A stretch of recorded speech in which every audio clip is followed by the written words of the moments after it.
ಜೈ ಶ್ರೀರಾಮ್. ಅವ್ವ ಮಗಳ ಚಾನಲ್ಗೆ ಸುಸ್ವಾಗತ. ನಾನು ಮಮತಾ. ನಾನಿವತ್ತು ಶಾವಿಗೆ ಬಾತ್ನ ಯಾವ ರೀತಿ ಮಾಡೋದು ಅಂತ ತೋರಿಸ್ಕೊಡ್ತಾ ಇದ್ದೀನಿ. ಅಂದರೆ ಶಾವಿಗೆ ಉಪ್ಪಿಟ್ಟು ಅಂತ ಕರೀತಾರೆ, ಶಾವಿಗೆ ಬಾತು ಅಂತಲೂ ಕೂಡ ಕರೀತಾರೆ. ಅಂತ ಶಾವಿಗೆ ಬಾತ್ನ ಉದುರಾಗಿ ಯಾವ ರೀತಿ ಮಾಡೋದು ಅಂತ ತೋರಿಸ್ಕೊಡ್ತಾ ಇದ್ದೀನಿ. ಬನ್ನಿ, ಅದಕ್ಕೆ ಏನೆಲ್ಲ ಸಾಮಗ್ರಿಗಳು ಬೇಕು ಅಂತ ನೋಡ್ಕೊಂಬರೋಣ. ನಾನಿಲ್ಲಿ ಒಂದು 300 ಗ್ರಾಮಷ್ಟು ರೋಸ್ಟೆಡ್ ಶಾವಿಗೆನ ತೊಗೊಂಡಿದ್ದೀನಿ. ನೀವು ಬೇಕಿದ್ದರೆ ಮಾಮೂಲು ಶಾವಿಗೆನೂ ಕೂಡ ತೊಗೋಬಹುದು. ರವೆ ಶಾವಿಗೆ, ರೋಸ್ಟ್ ಮಾಡಿರೋ ಶಾವಿಗೆ ಅಥವಾ ರೋಸ್ಟ್ ಆಗದೇ ಇರೋಂಥ ಶಾವಿಗೆನೂ ಕೂಡ ತೊಗೋಬಹುದು.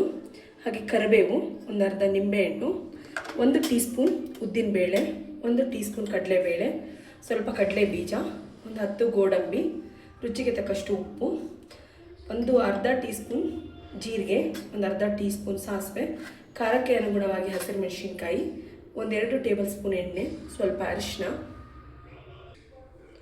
ಹಾಗೆ ಚಿಕ್ಕದಾಗಿ ಕಟ್ ಮಾಡಿ ಇಟ್ಕೊಂಡಿರ್ತಕ್ಕಂಥ ಒಂದು ಬೌಲ್ ಬೀನ್ಸ್, ಹಾಗೆ ಒಂದು ಬೌಲ್ ಚಿಕ್ಕದಾಗಿ ಕಟ್ ಮಾಡಿರ್ತಕ್ಕಂಥ ಕ್ಯಾರೆಟ್, ಹಾಗೆ ಒಂದು ಬೌಲ್ ಈರುಳ್ಳಿ, 1 ಕ್ಯಾಪ್ಸಿಕಮ್ ಚಿಕ್ಕದಾಗಿ ಕಟ್ ಮಾಡಿ ಇಟ್ಕೊಂಡಿದ್ದೀನಿ, ಕೊತ್ತಂಬರಿ ಸೊಪ್ಪು. ಬನ್ನಿ ಯಾವ ರೀತಿ ಮಾಡೋದಂತ ನೋಡೋಣ. ನೋಡಿ, ನಾನಿಲ್ಲಿ ಮೊದಲಿಗೆ ಒಂದು ಪಾತ್ರೆಯಲ್ಲಿ ನೀರನ್ನ ಕುದಿಲಿಕ್ಕೆ ಇಟ್ಟಿದ್ದೀನಿ. ಈ ನೀರು ಚೆನ್ನಾಗಿ ಕುದಿಬೇಕು. ಆ ಟೈಮಲ್ಲಿ ಶಾವಿಗೆನ ಸೇರಿಸ್ಕೊಳ್ಳೋಣ. ಶಾವಿಗೆ ಜಸ್ಟ್ ಒಂದು ಕುದಿ ಬಂದರೆ ಸಾಕಾಗುತ್ತೆ. ಅಂದರೆ ತುಂಬ ಬೇಯಬಾರ್ದು ಶಾವಿಗೆ, ಒಂದು ಕುದಿ ಬಂದರೆ ಸಾಕಾಗುತ್ತೆ. ನಂತರ ಇದನ್ನು ಸೋದಿಸ್ಕೋಬೇಕು. ಈ ಶಾವಿಗೆ ಒಂದು ಕುದಿ ಕುದಿಲಿ. ನೋಡಿ, ಇದು ಚೆನ್ನಾಗಿ ಒಂದು ಕುದಿ ಕುದೀತಾ ಇದೆ. ನಿಮಗೆ ಗೊತ್ತಾಗುತ್ತೆ ಇದು ಬೆಂದಿರೋದು. ಈಗ ಮುಟ್ಟು ನೋಡಿದ್ರೆ ಸಾಫ್ಟ ಬೆಂದಿರುತ್ತೆ. ಕಡಿಮೆ ಅಂದರೆ 1.5 ಮೀಡಿಯಮ್ ಫ್ಲೇಮಲ್ಲಿ 1.5 2 ನಿಮಿಷ, 2 ನಿಮಿಷದ ಒಳಗೆ ಬೇಯಿಸಿದರೆ ಸಾಕಾಗುತ್ತೆ. ಈ ಟೈಮಲ್ಲಿ ಗ್ಯಾಸ್ ಆಫ್ ಮಾಡಿ ಇದನ್ನು ಸೋದಿಸ್ಕೊಳ್ಳೋಣ. ನೋಡಿ, ಈ ರೀತಿಯಾಗಿ ಒಂದು ಜಾಗನ ಇಟ್ಬಿಟ್ಟು ಇದನ್ನ ಸೋದಿಸ್ಕೊಳ್ಳೋಣ.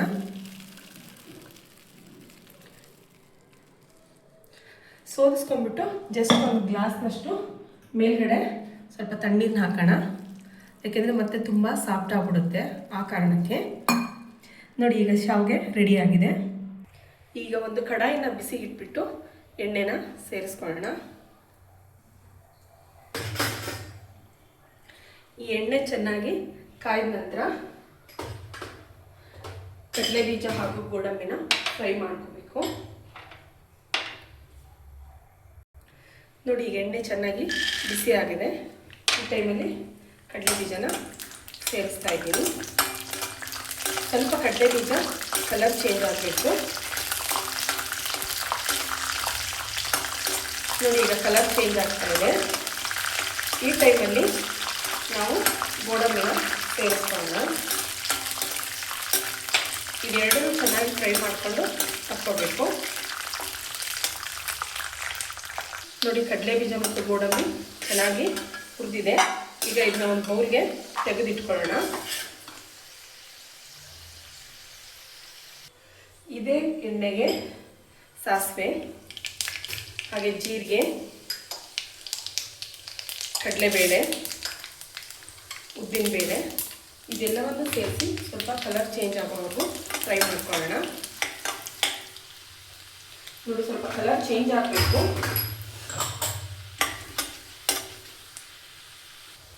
ನೋಡಿ, ಕಡಲೆಬೇಳೆ, ಉದ್ದಿನಬೇಳೆ ಕಲರ್ ಚೇಂಜ್ ಆಗಿದೆ. ಈ ಟೈಮಲ್ಲಿ ಈರುಳ್ಳಿ ಸೇರಿಸೋಣ.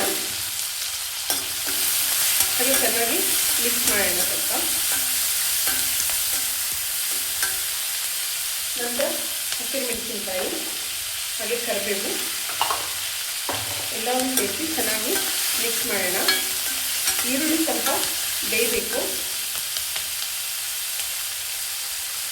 ಅದಕ್ಕೆ ಬೇಯಬೇಕು. ಈರುಳ್ಳಿ ಸ್ವಲ್ಪ ಬೇಗ ಬೇಯಬೇಕು ಅಂದರೆ ಉಪ್ಪನ್ನ ಸೇರಿಸೋಣ. ಶಾವಿಗೆ ಪಾತ್ರೆಗೆ ಎಷ್ಟು ಬೇಕಾಗುತ್ತೋ ಅಷ್ಟು ಉಪ್ಪನ್ನ ನಾನಿಲ್ಲಿ ಸೇರಿಸ್ತಾ ಇದ್ದೀನಿ.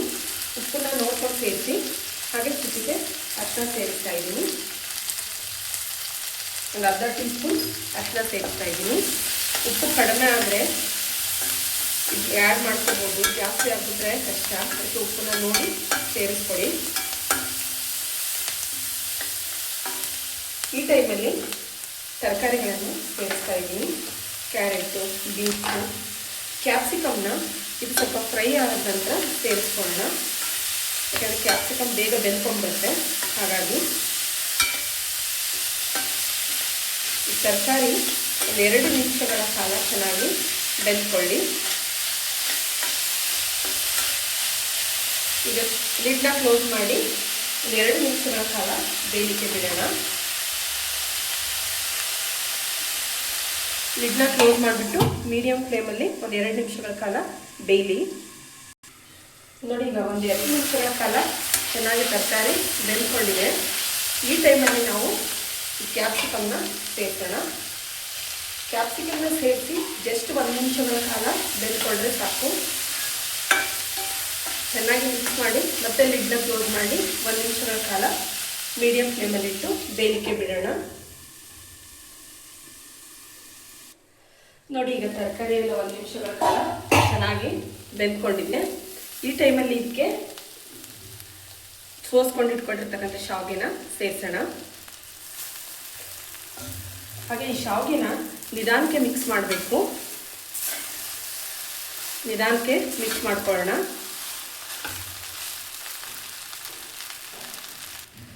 ನೋಡಿ, ಶಾವಿಗೆ ಬಾತು ರೆಡಿ ಆಗಿದೆ. ಈ ಟೈಮಲ್ಲಿ ಗ್ಯಾಸ್ನ ಆಫ್ ಮಾಡಿಬಿಟ್ಟು ಈ ಕರ್ದಿಟ್ಕೊಂಡಿರ್ತಕ್ಕಂಥ ಫ್ರೈ ಮಾಡಿಟ್ಕೊಂಡಿರ್ತಕ್ಕಂಥ ಕಡಲೆ ಬೀಜ ಮತ್ತು ಗೋಡಂಬಿ ಸೇರಿಸೋಣ. ಹಾಗೆ ನಿಂಬೆಹಣ್ಣಿನ ರಸನೂ ಕೂಡ ಸೇರಿಸೋಣ. ಇದೆಲ್ಲವನ್ನು ಸೇರಿಸಿ ಚೆನ್ನಾಗಿ ಒಂದ್ಸತಿ ಮಿಕ್ಸ್ ಮಾಡಬೇಕು. ಹಾಗೆ ಕೊನೆಯದಾಗಿ ಕೊತ್ತಂಬರಿ ಸೊಪ್ಪನ್ನು ನಾನು ಸೇರಿಸ್ತಾ ಇದ್ದೀನಿ. ನೋಡಿ, ಈ ರೀತಿಯಾಗಿ ಕೊತ್ತಂಬರಿ ಸೊಪ್ಪು ಎಲ್ಲವನ್ನು ಸೇರಿಸಿ ಚೆನ್ನಾಗಿ ಮತ್ತೆ ಒಂದ್ಸತಿ ಮಿಕ್ಸ್ ಮಾಡೋಣ. ತುಂಬ ರುಚಿಕರವಾಗಿರ್ತಕ್ಕಂಥ ಶಾವಿಗೆ ಬಾತ್ ರೆಡಿ ಆಗುತ್ತೆ. ನೋಡಿ, ಅತ್ಯಂತ ರುಚಿಕರವಾಗಿರ್ತಕ್ಕಂಥ ಶಾವಿಗೆ ಬಾತ್ ರೆಡಿಯಾಗಿದೆ. ನೋಡಿ ಎಷ್ಟು ಚೆನ್ನಾಗಿದೆ. ನೋಡ್ತಾ ಇದ್ರೇ ತಿನ್ನಬೇಕು ಅನ್ನಿಸ್ತಾ ಇದೆ, ಅಷ್ಟು ಚೆನ್ನಾಗಿದೆ ಶಾವಿಗೆ ಬಾತು. ನೀವು ಕೂಡ ಯಾವ ರೀತಿ ಮಾಡ್ತೀರಾ ಅಂತ ಕಮೆಂಟ್ ಮೂಲಕ ತಿಳಿಸಿ. ಬನ್ನಿ ಟೇಸ್ಟ್ ಯಾವ ರೀತಿ ಇದೆ ಅಂತ ನೋಡೋಣ. ನೋಡಿ, ಅತ್ಯಂತ ರುಚಿಕರವಾಗಿರ್ತಕ್ಕಂಥ ಶಾವಿಗೆ ಬಾತ್. ಬನ್ನಿ ಟೇಸ್ಟ್ ಯಾವ ರೀತಿ ಇದೆ ಅಂತ ನೋಡೋಣ.